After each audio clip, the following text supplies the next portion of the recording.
ऐका ना, काही गोष्टी अशा असतात ज्या बघितल्यावर आपलं मन लगेच बालपणात जातं.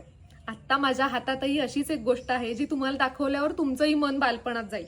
लहानपणी ज्या गोष्टीनं मला वाचनाची आवड लावली ते म्हणजे चंपक कॉमिक. ह्याच्यासारखाच आणखीन एक होतं चांदोबा, पण चांदोबा आता बंद झालेला आहे. सप्टेंबर महिन्याचं चंपक कॉमिक मला मिळालं. किती सुंदर मुखपृष्ठ आहे ना ह्याचं. ह्यात लहान मुलांनी लिहिलेल्या गोष्टी आहेत.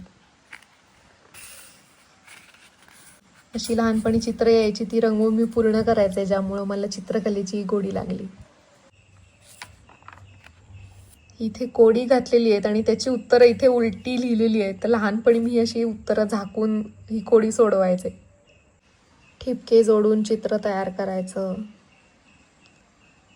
जोड्या ओळखायच्या. लहानक्यांना बोध होईल अशा छोट्या गोष्टी आहेत ह्याच्यात. ही सुंदर चित्र पण आहेत. लहानपणचं तुमच्या सगळ्यात आवडीचं कॉमिक कोणतं होतं ते कमेंट करून नक्की सांगा.